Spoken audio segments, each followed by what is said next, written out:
When Victoria hurled the spoon at Judith's feet and screamed for her to pick it up, the entire ballroom went silent. No one could have predicted that within minutes, the most powerful woman there would be brought to her knees. The Grand Meridian Hotel had never seen an evening quite like this one. Crystal chandeliers cast their golden light across 300 of the city's most influential people, gathered for the annual Harrington Foundation Gala. It was the event of the season, where fortunes were displayed and alliances were forged over champagne that cost more than most people earned in a week. The ballroom itself was a masterpiece of gilded elegance, with floor-to-ceiling windows that overlooked the city's glittering skyline. Judith Mercer moved through the crowd with practiced efficiency, her black server's uniform crisp and her posture impeccable. At 32, she had learned that invisibility was sometimes the greatest asset a person could possess. The guests looked right through her as she collected empty glasses and replaced them with fresh ones, which suited her just fine. She had her reasons for being here tonight, reasons that had nothing to do with the $12 an hour the catering company was paying her. She had been watching the crowd for nearly an hour when she first noticed the woman in the red dress. Victoria Ashford was impossible to miss. At 48, she commanded attention the way generals commanded armies, with absolute authority and the unspoken threat of consequences for disobedience. Her platinum blonde hair was swept up in an elegant twist, diamonds dripped from her ears and throat, and her designer gown probably cost more than Judith's apartment. Every movement she made seemed calculated to remind everyone of her status. But it was not Victoria's appearance that caught Judith's attention. It was the way people reacted to her. Conversations stuttered and died when she approached. Smiles became fixed and artificial. Even the most powerful men in the room seemed to shrink slightly in her presence. Victoria Ashford was not merely wealthy, she was feared. And fear, Judith knew, was often the weapon of choice for those who had nothing else to offer. Judith recognized the type immediately. She had encountered women like Victoria before. Women who had clawed their way to the top and now took pleasure in reminding everyone else of their place at the bottom. What she did not know, could not possibly have predicted, was that she was about to become Victoria's next target. It happened so quickly that Judith barely had time to process it. She was passing through the center of the ballroom, her tray loaded with champagne flutes, when Victoria stepped directly into her path. The collision was unavoidable. Judith twisted her body to minimize the impact, managing to keep most of the glasses from falling. But one slipped from the edge of the tray and shattered on the marble floor, spraying champagne across Victoria's red designer heels. The room went quiet. 300 pairs of eyes turned toward them. The orchestra even seemed to falter, as if the musicians themselves sensed the shift in atmosphere. "Are you clumsy fool?" Victoria hissed, her voice cutting through the silence like a blade. "Do you have any idea what these shoes cost? More than you'll earn in your entire pathetic life." Judith felt heat rising to her cheeks, but she kept her voice steady. "I apologize, Mom. Please allow me to clean that up immediately." She bent down to begin collecting the broken glass, but Victoria's next words stopped her cold. "Did I say you could touch anything?" Victoria's voice had risen now, carrying across the ballroom. She was playing to the audience, Judith realized. This was a performance. "Stand up. Look at me when I'm speaking to you." Judith rose slowly, her heart pounding but her expression carefully neutral. She had dealt with difficult people before. She could handle this. But Victoria was not finished. Her eyes swept over Judith with undisguised contempt, taking in the simple uniform, the sensible shoes, the complete absence of jewelry or makeup. "Where did the agency find you? You look like something they scraped off the street." A few nervous laughs rippled through the crowd. Judith felt her hands begin to tremble but refused to look away. She would not give this woman the satisfaction of seeing her crumble. "I asked you a question," Victoria snapped. Or are you incapable of understanding basic instructions, to understand basic English?" "The Metropolitan Staffing Agency, ma'am. I've worked for them for 6 months." Judith's voice was quiet, but clear. 6 months. Victoria let out a theatrical sigh. "Well, that explains the incompetence. Do they not provide any training? Any basic instruction on how to carry a tray without destroying everything in your path?" Frances Chen had been watching from behind the bar, where she was helping the head bartender manage the endless demand for cocktails. At 45, she had seen her share of difficult guests, but something about this particular confrontation made her stomach turn. The woman in the red dress was not just complaining, she was hunting. Francis recognized the look in Victoria's eyes.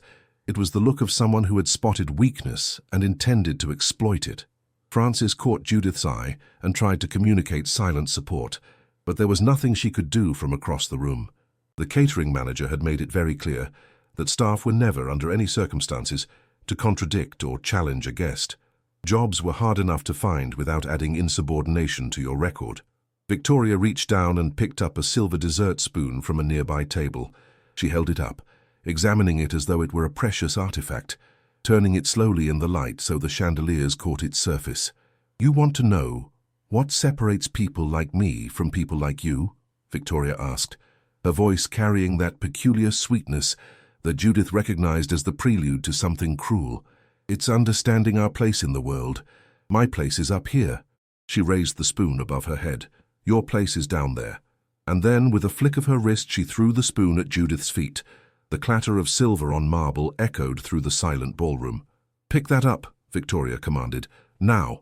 Judith stared at the spoon lying on the floor between them. Every instinct told her to simply bend down, pick it up, and escape this nightmare as quickly as possible. That was what the job required. That was what survival demanded. But something held her frozen in place. Maybe it was the smug satisfaction on Victoria's face. Maybe it was the way the crowd watched, some with pity, others with thinly veiled amusement. Maybe it was the memory of every time she had swallowed her pride and accepted treatment she did not deserve. "I said pick it up." Victoria's voice had dropped to a dangerous whisper. "Or do you want me to call your manager? I'm sure he would be very interested to hear about your attitude problem." Judith's mind raced through her options. She thought about her apartment, small, but finally her own after years of struggling. She thought about the bills that arrived like clockwork every month. She thought about all the reasons she had taken this job in the first place, reasons that suddenly seemed very far away. But mostly, she thought about her father. Richard Harrington would never have bent down to pick up that spoon. He would have looked Victoria Ashford in the eye and reminded her that dignity was not something that could be purchased or demanded. It was earned through a lifetime of treating others with respect. The problem was that Judith was not supposed to be Richard Harrington's daughter tonight. Tonight, she was supposed to be invisible. Tonight, she was supposed to be nobody. "I'm waiting." Victoria tapped her designer heel impatiently. "Or perhaps you don't understand what happens to people who refuse to follow simple instructions. Now perhaps you need a demonstration." She turned to Warren Price, who had been standing nearby with a group of potential investors. Warren was Victoria's right-hand man at Ashford Capital, a 43-year-old Harvard MBA who had hitched his wagon to her star 5 years ago and never looked back. He was handsome in an expensive, carefully cultivated way, and he had learned long ago that his job security depended on never contradicting his boss. "Warren, be a dear and call the agency. Tell them we need a replacement server immediately. This one is defective." Warren pulled out his phone, but something in his expression suggested discomfort. He had witnessed Victoria's cruelty many times before, but usually it was directed at competitors or underlings who could fight back. This felt different. This felt wrong. Francis could not take it anymore. She set down the bottle she was holding and started to move around the bar, determined to intervene somehow, even if it cost her the job. No one deserved to be treated this way. No one. But before she could take 3 steps, a voice rang out from the back of the ballroom. "That's quite enough, Victoria." The crowd parted like the Red Sea, and a distinguished man in his mid-50s strode forward. His silver hair was swept back from a face that radiated quiet authority, and his tuxedo fit him with the easy perfection of old money and good tailoring. People whispered as he passed, recognizing him immediately. Richard Harrington, founder of the Harrington Foundation, one of the wealthiest and most respected philanthropists in the country, and the man whose name was emblazoned on the banner hanging above them all. Victoria's confident expression flickered for just a moment before she recovered. "Richard, darling, I was just dealing with a small staffing issue." "Nothing that concerns you." "On the contrary." Richard stopped directly between Victoria and Judith, his presence suddenly filling the space. "Everything that happens at my foundation's events concerns me, particularly when one of my guests chooses to humiliate a member of the staff for her own entertainment." "Entertainment?" Victoria laughed, but the sound was brittle. "I was simply correcting an incompetent employee. Surely you understand the importance of maintaining standards." Richard turned to look at Judith for the first time. Their eyes met. and something passed between them that the crowd could not quite interpret. Recognition? Communication? It was gone before anyone could be certain. Standards, Richard repeated slowly. Yes, I believe in standards. The standard of treating every human being with basic dignity, regardless of their occupation. The standard of using one's power to lift people up rather than tear them down. The standard of remembering that the clothes we wear and the jobs we hold do not define our worth as human beings. Victoria's face had gone pale beneath her carefully applied makeup. Richard, really, this is completely unnecessary. Is it? He picked up the spoon from the floor, straightened, and placed it gently on the nearest table. Because from where I'm standing, what's unnecessary is the cruelty I just witnessed. What's unnecessary is the assumption that wealth entitles us to treat others as less than human. He turned back to Judith, and this time his voice softened. I apologize for what you've experienced tonight. It was inexcusable. Judith felt tears threatening to form, but blinked them back. Thank you, sir. However, Richard continued, and something shifted in his tone, I think this has gone on long enough. Don't you agree? Judith understood immediately what he was asking. The question was whether she was ready to answer. She looked at Victoria, who was watching this exchange with growing confusion. She looked at Warren, whose phone was still clutched in his hand, forgotten. She looked at Francis, who had stopped mid-stride with her mouth slightly open. She looked at the 300 faces surrounding them, all waiting to see what would happen next. Then she took a deep breath and made a decision that would change everything. Yes, she said quietly, I think it has. She reached up and removed the small earpiece that the catering staff used to communicate with the kitchen. Then she unpinned the name tag from her uniform. Then she straightened her spine and raised her chin, and something in her entire bearing transformed. My name is Judith Harrington, she said, her voice now carrying with the same quiet authority as her father's. Richard Harrington is my father. And I've been working undercover at his events for the past 6 months to understand how his staff are really treated when he's not watching. The silence that followed was absolute. Victoria Ashford felt the blood drain from her face. For a moment, she was certain she had misheard. Richard Harrington's daughter. The clumsy server in the cheap uniform was Richard Harrington's daughter. That's impossible, Victoria stammered, her carefully cultivated composure cracking for the first time in years. Richard doesn't have a daughter. Everyone knows that. Everyone knows what I chose to share with the public, Richard replied calmly. Judith has always preferred to stay out of the spotlight. She wanted to build her own life, make her own way without the weight of the Harrington name following her everywhere. I respected that decision completely. Whispers erupted throughout the ballroom like wildfire. 300 of the city's most connected people were already calculating how this revelation would reshape the social landscape. The Harrington Foundation controlled billions in charitable assets. Richard Harrington sat on the boards of a dozen major corporations, and his daughter, his heir, had just been publicly humiliated by Victoria Ashford. But why? Victoria's voice came out as barely more than a whisper. Why would you do this? Work as a server at your own father's events? Judith met her gaze steadily. Because my father built his foundation on the principle that every person deserves to be treated with dignity. He wanted to know if that principle was actually being practiced when he wasn't looking. So 6 months ago, I took a job with the catering company that handles these events.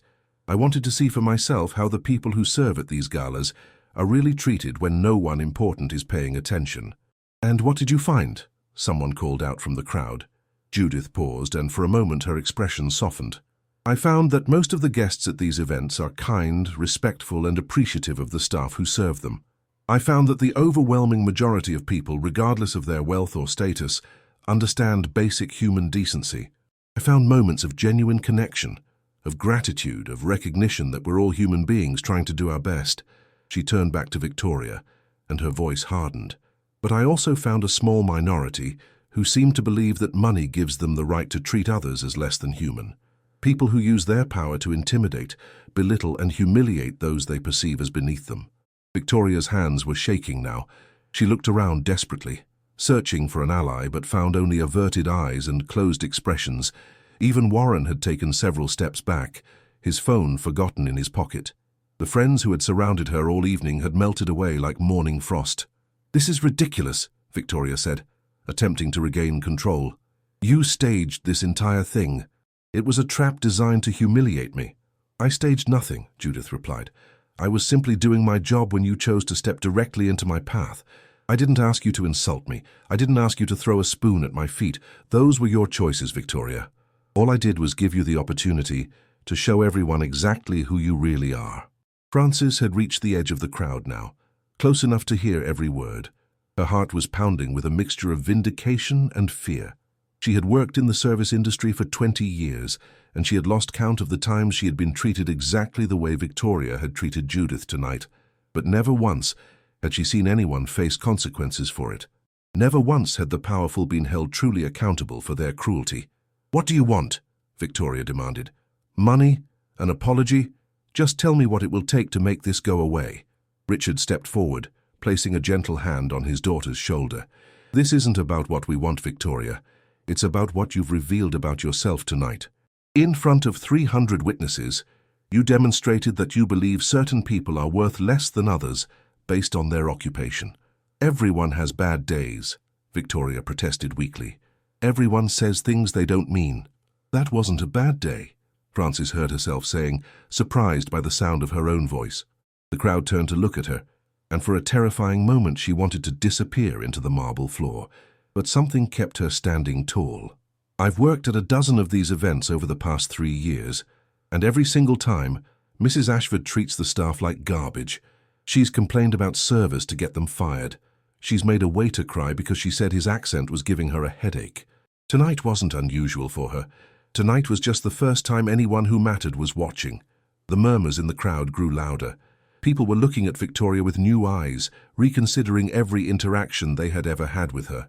Warren Price felt something shift inside him. He had spent 5 years as Victoria's right-hand man, defending her behavior, making excuses, looking the other way. He had told himself it was just business. But watching her now, seeing the fear in her eyes as her carefully constructed image crumbled, he realized something he had been avoiding for years. He had been complicit. Every time he had laughed at her cruel jokes, every time he had stayed silent when she berated an assistant, he had made himself part of the problem. "She's telling the truth," Warren said quietly. The words seemed to surprise even himself. "About Victoria, the way she treats people who can't fight back, it's been going on for years." Victoria whirled on him, her eyes blazing with betrayal. "Warren, what are you doing?" "The right thing." Finally. The ballroom had erupted into barely contained chaos.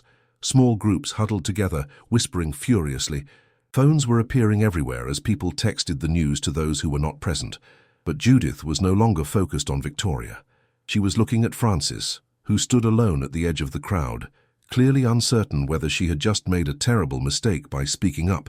Judith walked over to her, and the crowd parted to let her pass. "Thank you," she said quietly, "for speaking up." "I know that took courage." Frances shook her head. "I don't know what came over me. I just couldn't stay quiet anymore." "How long have you worked in catering?" 20 years, give or take. Started when my kids were little and I needed flexible hours. Kept doing it because it pays better than most jobs that don't require a degree." Judith nodded slowly.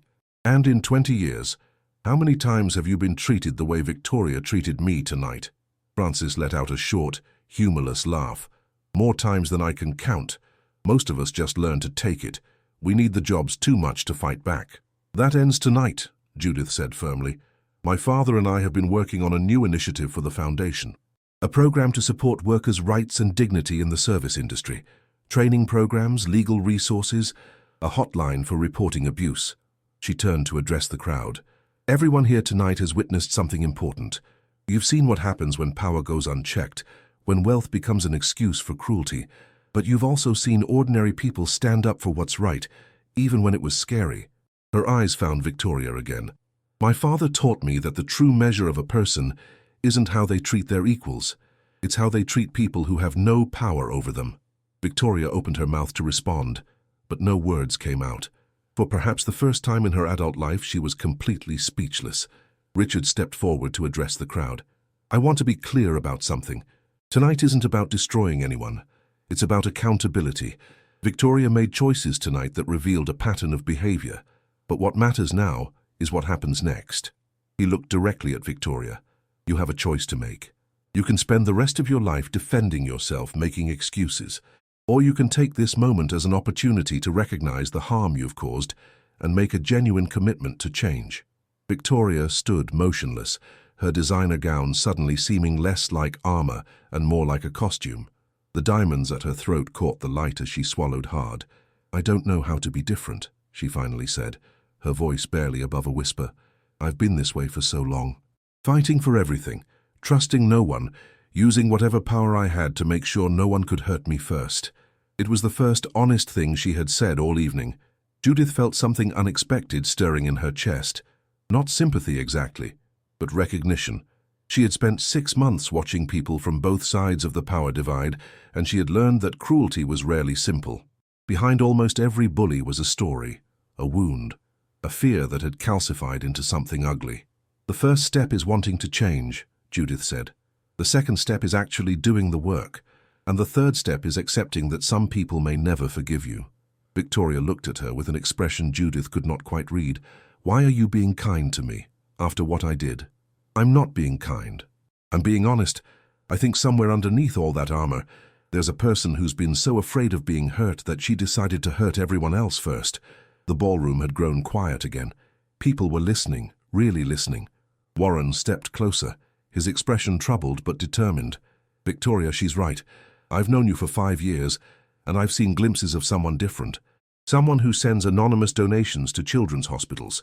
Someone who secretly paid for her assistant's mother's surgery. Someone who cries during sad movies when she thinks no one is watching."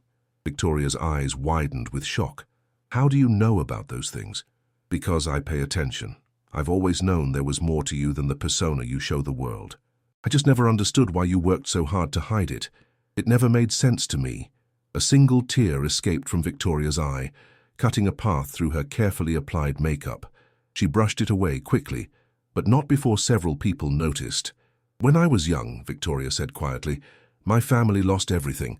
My father's business failed, and we went from living in a mansion to living in a 2-bedroom apartment. The kids I thought were my friends stopped talking to me. The adults who used to smile at me started looking through me like I didn't exist. I was invisible." She took a shaky breath. "I promised myself I would never be invisible again. I would be so powerful that no one could ever make me feel small again. And somewhere along the way I started making other people feel small instead." The confession hung in the air, raw and unexpected. Judith realized that everyone in the room was holding their breath, waiting to see what would happen next. Frances spoke up again, her voice gentler this time. "I understand that more than you might think. When you've been hurt, it's natural to want to protect yourself. But hurting others doesn't make the pain go away. It just spreads it around." Victoria looked at the woman she had dismissed as insignificant just minutes ago. "How do you know?" "Because I spent years being angry at everyone who had more than me. I was so busy being angry that I almost missed watching my children grow up. My daughter asked me why I was always frowning. She was 7 years old. And I realized my anger wasn't hurting the people I was angry at. It was hurting me and the people I loved." Victoria nodded slowly, absorbing the words. "I owe you an apology. All of you. The staff I've mistreated over the years, the people I've made feel invisible. I don't expect forgiveness, but I want you to know that I see now what I couldn't see before." "Seeing is the first step," Richard said. "But words are easy. What matters is what you do next." The days following the gala were unlike anything Victoria had ever experienced. For the first time in her adult life, she was not in control of the narrative. Social media exploded with accounts of what had happened at the Grand Meridian, and every news outlet in the city wanted a piece of the story. The woman who had built her empire on intimidation and fear was now the subject of public scrutiny, and the results were not pretty. She sat alone in her penthouse apartment, the same apartment that had once felt like a fortress of success, and watched as her carefully constructed world crumbled around her. Business partners called to express concern about their association with Ashford Capital. Board members demanded emergency meetings. Even her cleaning lady gave notice without explanation. But what hurt most was the silence. The phone that used to ring constantly with invitations to galas and exclusive gatherings had gone quiet. The social circles that had once revolved around her had simply rotated her out of existence. She was, once again, invisible. The irony was not lost on her. After all those years of fighting to be seen, she had finally achieved the very thing she feared most. She had spent her entire adult life trying to avoid this exact feeling. Warren Price stood at her door on the third morning, looking uncomfortable but determined. He had not spoken to her since the gala, and Victoria had assumed he was done with her entirely. She would not have blamed him if he was. "May I come in?" he asked, his voice careful. Victoria stepped aside without a word. They walked into her living room, where floor-to-ceiling windows offered a panoramic view of the city that no longer seemed to welcome her. "I'm not here to apologize for what I said at the gala," Warren began. "What I said was true, and it needed to be said." "I know," Victoria replied quietly. "I'm not asking for an apology." Warren studied her for a long moment. "You look different." "I have not slept in 3 days. I have not eaten much either." "That's not what I mean. You look like someone who is actually feeling something for the first time in years." Victoria let out a bitter laugh. "Is that supposed to be a compliment?" "It's supposed to be an observation. Victoria, I've worked with you for 5 years. I've seen you close deals worth hundreds of millions of dollars without breaking a sweat. But I've never seen you look the way you looked at that gala when you talked about your childhood. That was real." Victoria walked to the window. "I spent 30 years building walls. I thought they were protecting me. But all they did was trap me inside with the pain I was trying to escape. What are you going to do now?" "I don't know. For the first time in my life, I genuinely don't know." Warren joined her at the window. "The Harrington Foundation reached out to me yesterday. They want to meet with you." Victoria turned with surprise. "Why would they want anything to do with me?" "Judith called me directly. She said something about second chances and proving things through action." Meanwhile, across the city, Judith was sitting in her father's office at the Foundation headquarters, reviewing the final plans for the New Workers' Dignity Initiative. The events of the gala had accelerated everything. What had been scheduled for announcement next month was now being fast-tracked. "You know people are calling you a hero," Richard said, setting down a cup of tea in front of his daughter. Judith shook her head. "I'm not comfortable with that. All I did was stand there while Victoria revealed herself. You did more than that. You chose not to destroy her when you had the opportunity. A lot of people in your position would have relished the chance to humiliate her publicly. What would that have accomplished? Another person with walls so high no one could ever reach her?" Richard smiled. "When did you become so wise?" "I learned from you, Dad. You've always said that the goal isn't to punish people for their mistakes. It's to create conditions where they can do better. And you think Victoria Ashford is capable of doing better?" Judith thought carefully. "I think she's been surviving for so long that she forgot there was any other way to live." But that night at the gala, when she talked about her childhood, I saw something crack open. It wasn't an act. Frances Chen was also thinking about second chances as she prepared for her shift at the Metropolitan Staffing Agency's office. Since the gala, everything had changed for her as well. Her phone had not stopped ringing with interview requests from journalists. She had declined them all, uncomfortable with the sudden attention, but one message had caught her attention. It was from the Harrington Foundation, inviting her to participate in the development of their New Workers' Dignity Initiative. They wanted her perspective, her experiences, her ideas. She had never been asked for her perspective on anything before. For 20 years she had been the invisible hands that kept events running smoothly, the face that was supposed to smile regardless of how she was treated. The idea that someone thought her opinions mattered was both thrilling and terrifying. The meeting at the foundation was scheduled for 2 days later. Judith had insisted that Frances be there, that her voice be part of the conversation from the very beginning. Victoria had agreed to come, though Warren reported that she seemed genuinely nervous. They gathered in a conference room with floor-to-ceiling windows overlooking the city. Richard sat at the head of the table, with Judith to his right. Frances had been given a seat of honor at Judith's side, though she still felt wildly out of place in such an elegant setting. Victoria looked different. Her designer clothes were still immaculate, but something in her bearing had shifted. The armor she had worn so convincingly at the gala was conspicuously absent. She looked, Frances thought, like a woman who had been stripped down to something real. "Thank you for coming," Richard began. "I know this is uncomfortable for everyone, but I believe that discomfort is often where growth begins." Victoria nodded silently, her eyes fixed on the table. "Before we discuss anything else," Judith said, "I want to establish something important. This meeting is not about punishment or redemption. It's about action. We're here to talk about what we're going to do, not what we should feel." She turned to Victoria. "The Foundation is launching an initiative to address the treatment of service workers at events like the one where we met. We need funding, visibility, and industry expertise. You have all three. The question is whether you're willing to use them for something other than yourself." Victoria finally looked up, meeting Judith's eyes. "I've spent 3 days asking myself if I actually want to change, or if I just want to repair my reputation. I don't think I fully know the answer yet, but I know that I can't go back to being the person I was." "What kind of cost?" Frances asked, surprising herself by speaking. Victoria turned to her, and Frances saw something unexpected in her eyes. Not contempt, but something closer to respect. The cost of never actually connecting with another human being. The cost of being so afraid of weakness that I never let anyone see who I really am. The cost of looking in the mirror and seeing someone I don't recognize anymore. The room was quiet for a moment. "My mother used to say that the first step toward wisdom is admitting you don't have all the answers," Frances said quietly. "It sounds like you're taking that step." Victoria's eyes glistened. "Your mother sounds like a wise woman." She was. She worked 3 jobs her whole life so I could have opportunities she never had. She never made much money, but she was the richest person I ever knew. Rich in kindness, rich in dignity, rich in the way she treated every person she met. "I want to learn how to be that kind of rich," Victoria said softly. "I don't know if I can, but I want to try." Judith leaned forward. "Then let's talk about what that looks like in practice." For the next 2 hours, they discussed specifics. Victoria offered to donate $5 million to the Foundation's new initiative, but Judith countered with something more demanding. She wanted Victoria's time, her connections, her willingness to speak publicly about what she had done and why it was wrong.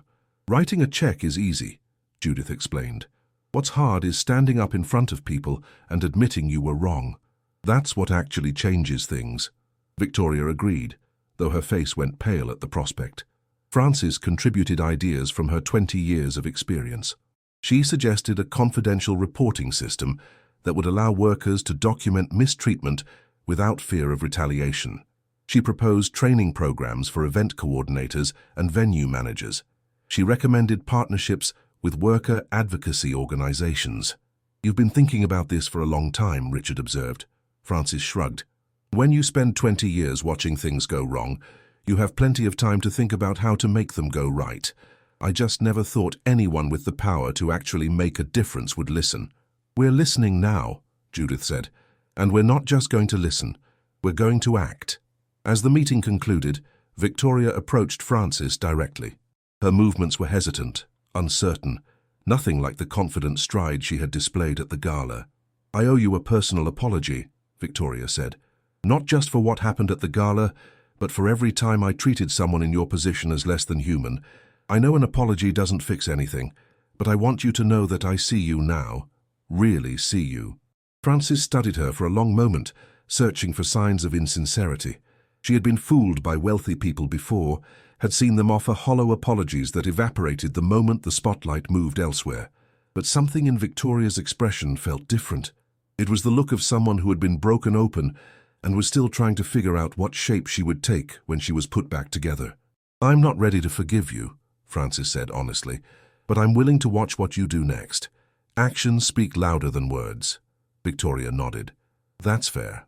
More than fair, actually." As everyone gathered their things to leave, Judith pulled Frances aside. "I want you to be part of this initiative," Judith said, "not just as a consultant, but as a leader. Someone who can speak for the people this program is meant to serve." Frances felt her heart skip. "I don't know anything about running programs or leading initiatives. Neither did I 6 months ago. But I learned that sometimes the best qualification is caring about the outcome. You care. I can see it in everything you say and do." Frances thought about her life, about the 20 years she had spent being invisible, about the moment at the gala when she had finally found her voice. "Yes," she said, "I'll do it." Outside the Foundation building, Victoria stood alone on the sidewalk, watching the city move around her. For 30 years, she had viewed the world as a battlefield, every interaction a potential threat to be neutralized or an opportunity to be exploited. Now, for the first time, she saw something different. She saw people going about their lives, each one carrying their own stories, their own pain, their own hopes. She saw the doorman across the street greeting visitors with genuine warmth. She saw a mother comforting a crying child. She saw an elderly couple holding hands as they walked slowly down the block. She saw human beings, real and complex and worthy of respect. And she realized, with a clarity that felt almost painful, that she had spent most of her life failing to see them at all. It was, she thought, the most important realization of her entire life. The announcement of the Dignity at Work initiative was scheduled for the following week, but Victoria insisted on doing something first. She wanted to personally apologize to every service worker she could identify who had been mistreated by her over the years. It was an enormous undertaking, and both Judith and Frances tried to talk her out of it. "You don't have to do this," Judith said during their planning session. "The initiative itself will help thousands of workers. That's more than most people ever do." Victoria shook her head. "The initiative is about changing systems. This is about acknowledging individual human beings I've harmed. They're two different things and both matter." Warren had spent the past few days compiling a list. It was longer than anyone expected. Names of servers who had been fired after Victoria's complaints. Names of caterers who had left the industry entirely after being publicly humiliated. Names of assistants who had quit rather than endure another day of her treatment. 23 people, Warren said, setting the list on the conference table. "That's just the ones we could verify. The actual number is probably much higher." Victoria stared at the list, and for a moment Judith thought she might break down entirely. But instead, she straightened her spine and nodded. "Then I have 23 apologies to make, at minimum." The first apology was the hardest. Marcus Thompson had been a server at a corporate event 5 years ago.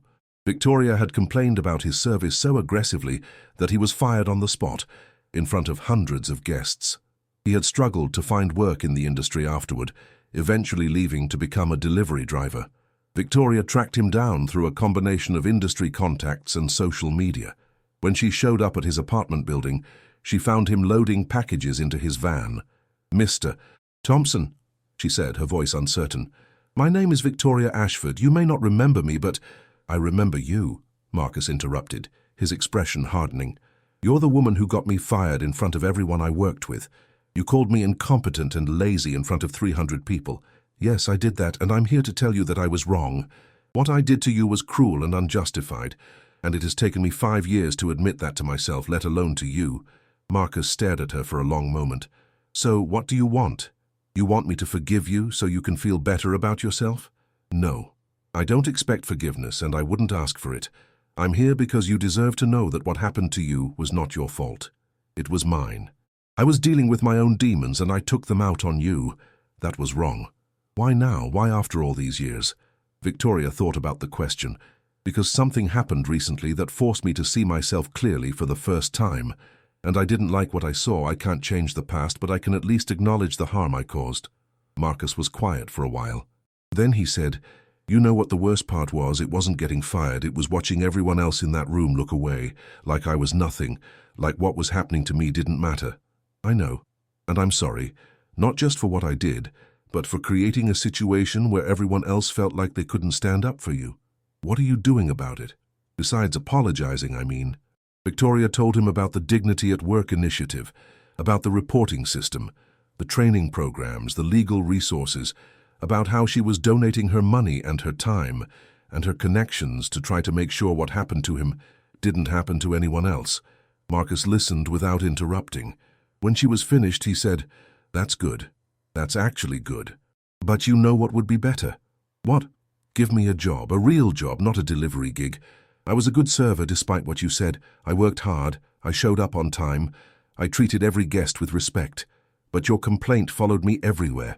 No one in the industry would touch me." Victoria nodded slowly. "What if I could do better than a server job? What if I could help you start your own catering business?" Marcus's eyes widened. "What are you talking about?" "The initiative includes a small business fund for workers who want to start their own companies in the hospitality industry. We're still setting up the details, but you would be a perfect candidate, if you're interested." For the first time, something other than anger flickered across Marcus's face. "You're serious?" "Completely serious. I can't give you back the 5 years you lost, but I can try to help you build something for the next 5. The apology tour continued for 2 weeks. Some people refused to see Victoria at all, and she respected their wishes. Others listened to her apology and told her exactly what they thought of her, using language she probably deserved. A few, like Marcus, were willing to engage in actual conversation about what had happened and what could be different. Each encounter changed Victoria in ways she hadn't expected. She learned stories she had never bothered to hear before. A single mother who lost her job and couldn't pay rent. A young man who developed anxiety so severe he couldn't work in crowds anymore. A woman who had been so humiliated that she changed careers entirely, giving up a job she loved. Every single one of them was a person with a full life, Victoria told Judith during one of their regular meetings.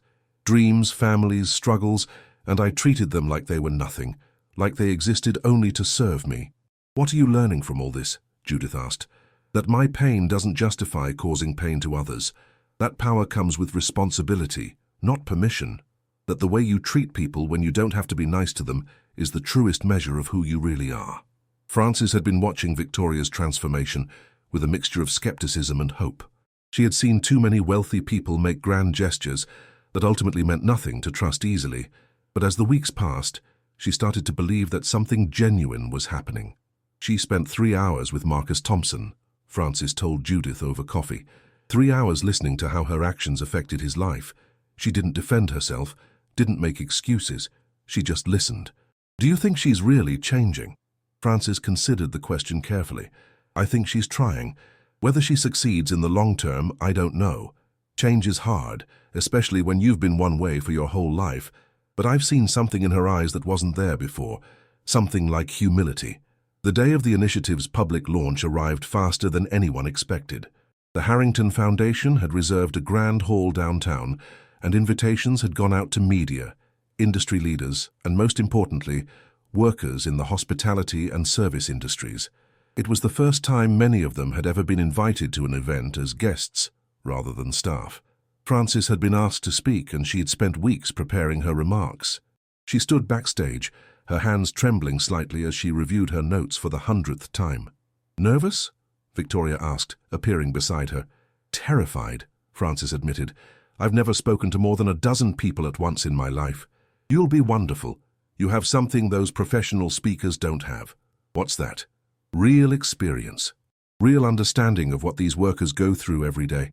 That's worth more than any amount of polish or preparation. Frances looked at her former tormentor, trying to reconcile this supportive woman with the one who had thrown a spoon at Judith's feet just weeks ago. You've changed.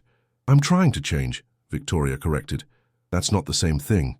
Real change takes years, not weeks. But I'm committed to the process. Richard Harrington opened the event with a speech about the Foundation's mission and values. He spoke eloquently about dignity, respect, and the moral obligation of those with power to use it wisely. The audience applauded warmly. Then it was Judith's turn. She walked to the podium with the quiet confidence she had developed over the past 6 months, no longer hiding behind a server's uniform, but standing fully in her own identity. 6 months ago, I took a job that no one expected Richard Harrington's daughter to take, she began.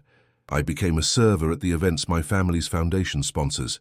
I wanted to see how the people who serve at these galas are really treated when no one important is watching. She paused, letting the weight of her words settle over the audience. What I found was mostly good. Most people, regardless of their wealth or status, treat service workers with basic respect. But I also found a pattern of abuse that shocked me. Workers being humiliated for minor mistakes. Employees being fired on the spot for things that weren't their fault. People being treated as less than human, simply because they were wearing a uniform instead of a gown. Her eyes found Victoria in the audience, and I met people who were willing to acknowledge their part in that pattern and commit to changing it. That's what this initiative is about. Not punishment, but transformation. Not shame, but accountability. Frances was next. She walked to the podium on shaky legs, looking out at a sea of faces that included some of the wealthiest people in the city, alongside workers who understood exactly what she had experienced. She took a deep breath and began. My name is Frances Chen. For 20 years I've worked in the service industry. I've been yelled at, insulted and humiliated more times than I can count. And until recently, I thought that was just part of the job. I thought that was what I had to accept to make a living. Her voice grew stronger as she continued. But it doesn't have to be that way. The way we treat service workers says something about who we are as a society. When we allow people to be dehumanized because they're serving us food or cleaning our venues, we diminish everyone's humanity, including our own. The applause that followed was thunderous. Frances stepped back from the podium, tears streaming down her face, overwhelmed by a response she had never expected. Then Victoria walked to the podium. The room went silent. Everyone in that audience knew her story now, knew what she had done at the gala. They were waiting to see if her transformation was real. 3 weeks ago, Victoria began, I threw a spoon at a woman's feet and demanded she pick it up. I did it because I could, because I had power and she didn't, because I had spent my entire life believing that power meant the right to treat others as less than human. She paused, her voice steady despite the tears forming in her eyes. I was wrong, and I'm here today to commit publicly to doing better. Not because it will repair my reputation, which may be beyond repair, but because it's the right thing to do. Because every person in this room, regardless of what they're wearing or what job they hold, deserves to be treated with dignity. The applause was hesitant at first, then grew stronger. Not everyone was convinced, and Victoria knew that, but it was a start, and she knew that was already more than she had any right to expect. After the event, Francis found Victoria standing alone by the windows, looking out at the city lights. "You did well up there," Francis said. Victoria shook her head. "I did what I had to do. The question now is whether I can keep doing it when the cameras aren't watching." "Can you?" Victoria turned to face her. "I don't know, but I'm going to try. Every single day, I'm going to try." Francis nodded slowly. "That's all any of us can do, and sometimes that's enough." 1 year later, the Grand Meridian Hotel looked almost exactly the same as it had on the night that changed everything. The same crystal chandeliers cast their golden light across the ballroom. The same elegant tables were arranged with precision. The same wealthy guests mingled over champagne that cost more than most people earned in a week. But something fundamental had shifted. Judith stood near the entrance, watching as guests arrived for the first anniversary celebration of the Dignity at Work initiative. She was not wearing a server's uniform this time.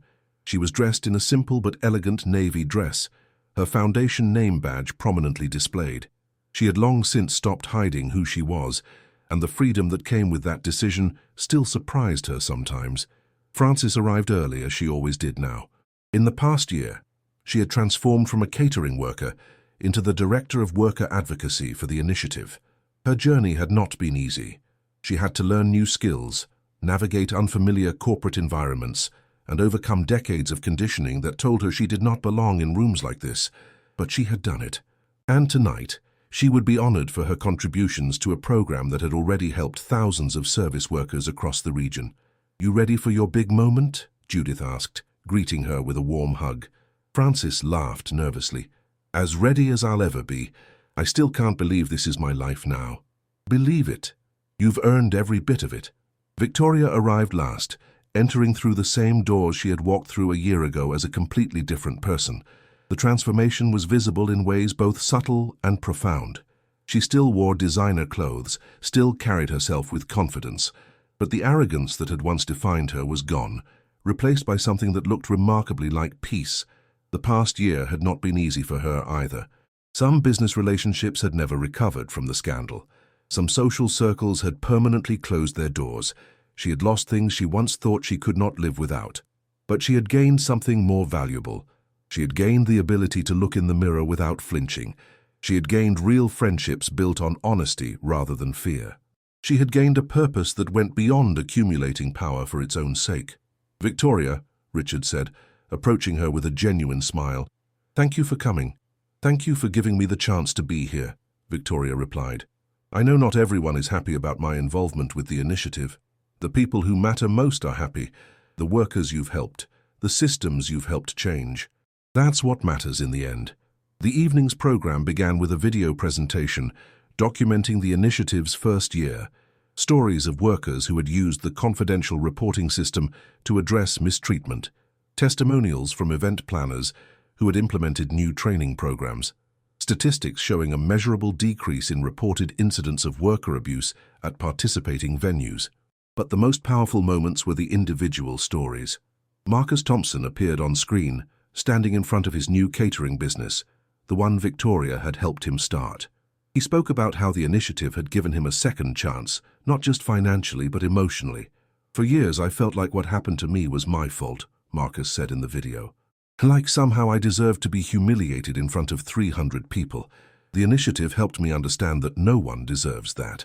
And more importantly, it helped me build something positive from something painful." Francis wiped tears from her eyes as she watched. She had been there when Marcus's business opened its doors. She had watched him grow from a bitter, defeated man into someone who genuinely believed the future could be different. When the video ended, Richard took the stage to introduce the evening's honorees. There were several awards given out, recognizing everyone from corporate sponsors to individual workers who had shown exceptional courage in standing up for their rights. But the final two awards were the most significant. The first of our Lifetime Achievement Awards tonight goes to someone who has redefined what it means to be an advocate, Richard announced. Someone who spent 20 years watching injustice from the inside, who finally found her voice on a night when most people would have stayed silent, and who has since dedicated herself to ensuring that others never have to endure what she endured. He smiled toward the front row where Francis sat. Please join me in honoring Francis Chen, the heart and soul of the Dignity at Work initiative. The applause was thunderous. Francis rose on unsteady legs and made her way to the stage, overwhelmed by a response she had never expected. When she reached the podium, she took a moment to simply look out at the crowd.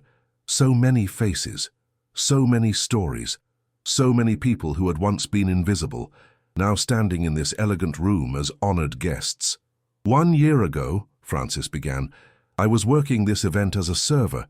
I was invisible, the way I had been invisible for 20 years. And then something happened that changed everything. She glanced at Victoria, who was sitting near the front with tears in her eyes. A woman threw a spoon at another woman's feet and demanded she pick it up. And for reasons I still don't fully understand, I finally spoke up. I finally said what I had been thinking for 2 decades. And that night I discovered that my voice mattered. Her voice grew stronger as she continued. But here's what I want you to understand. My voice only mattered because someone was willing to listen. Judith Harrington was willing to listen. Richard Harrington was willing to listen. Change doesn't happen because one person speaks up. Change happens when people with power decide to stop looking away. She held up the award. This belongs to everyone who refused to look away, everyone who chose to listen, everyone who understood that dignity is not a privilege to be earned, but a right to be respected. The applause was even louder this time. Frances returned to her seat, clutching the award like it was the most precious thing she had ever held. Then Richard returned to the podium for the final award. Our last honor tonight is perhaps the most controversial, he said. Some people have questioned whether this person deserves recognition at all, given the circumstances that brought us all together. But I believe in redemption. I believe that people can change if they are willing to do the hard work. And I believe that acknowledging genuine transformation is just as important as condemning harmful behavior. He looked directly at Victoria. 1 year ago, Victoria Ashford was the villain of this story. She did something cruel and public, something that could have destroyed a person's dignity in front of hundreds of witnesses. But instead of defending herself, she chose to face what she had done. She apologized personally to dozens of people she had harmed over the years. She donated millions of dollars and countless hours to building something better. Victoria was trembling slightly as Richard continued. More importantly, she chose to change, not in a dramatic overnight transformation, but in the slow, difficult way that real change actually happens. Day by day, choice by choice, she has worked to become someone different from the person she was. He gestured for Victoria to join him on stage. Please join me in honoring Victoria Ashford for demonstrating that it's never too late to choose a better path. The applause was more measured, more contemplative. Not everyone was ready to forgive Victoria, and she understood that. But enough people were willing to acknowledge her effort that the room felt warm rather than hostile. Victoria reached the podium and took a moment to collect herself before speaking. 1 year ago, I stood in this room and treated another human being as less than human. I did it publicly, deliberately, cruelly, and when I was exposed, my first instinct was to defend myself, to make excuses. She paused, her voice catching slightly. But then, I looked at the woman I had humiliated, and I saw something in her eyes that I recognized. I saw strength in the face of injustice. I saw dignity that could not be taken away no matter how hard I tried. And I realized that everything I thought I knew about power was wrong. She looked directly at Judith. Power isn't about making others feel small, it's about lifting others up. It's about using your advantages to create opportunities for people who don't have them. It's about recognizing that we're all connected, that what we do to others, we ultimately do to ourselves. Victoria's voice grew steady as she continued. I can't undo what I did. I can't give back the years I spent hurting people, but I can spend the rest of my life trying to do better, not to repair my reputation, not to earn forgiveness, but simply because it's the right thing to do." She held up her award. "This belongs to everyone who gave me a second chance when I didn't deserve one, everyone who believed that people can change, and everyone who understands that redemption isn't a destination. It's a daily choice to be better than we were yesterday." The applause was stronger now, more genuine. Victoria returned to her seat, and Frances reached over to squeeze her hand in a gesture of solidarity. After the formal program ended, the three women found themselves standing together by the windows, looking out at the city lights. "A lot has changed in a year," Judith observed. "Everything has changed," Frances agreed. "A year ago I was invisible. Now I run a program that helps thousands of people." "A year ago I was feared," Victoria added. "Now I'm trying to be respected instead. It's harder, but it's better." They stood there in comfortable silence for a moment, three very different women from completely different worlds who had somehow become allies. "I've been thinking about expanding the initiative," Victoria said, "beyond events, into restaurants, hotels, anywhere service workers are vulnerable." Frances nodded. "That's ambitious. It would take years." "Then we start now and keep going until it's done." Judith smiled. "That sounds like a plan." As the evening wound down, Judith found her father standing alone, looking at a photograph on the wall. It was a new addition to the wall. It showed Judith in her server's uniform, Victoria in her red dress, and the spoon lying on the marble floor between them. "Why did you put that up?" Judith asked. "As a reminder of where we started, of what can happen when someone has the courage to speak up, of how much can change in a year when people commit to doing better." He put his arm around his daughter. "I'm proud of you, Judith. You saw injustice and refused to accept it. You had power and chose to use it wisely. You had every right to seek revenge, and you chose compassion instead. I learned from watching you, Dad. You learned from yourself. I just gave you the space to discover what you already knew." And somewhere in the city, a young server was beginning her first shift at a participating venue. She was nervous, uncertain, afraid of making mistakes, but she had been through the initiative's training program. She had a phone number to call if anyone treated her badly. She had the knowledge that she mattered, that her dignity was protected, that she was seen and valued and absolutely not invisible. She did not know the story behind the initiative. She did not know about the spoon, the confrontation, the transformation. All she knew was that someone, somewhere, had decided that people like her deserved to be treated with respect, and that was enough. That was more than enough. That was everything she had ever hoped for when she decided to enter this industry. If this story touched something inside you, leave a comment. Sometimes naming what we feel changes more than we imagine. Your comment may help someone who's silently struggling today.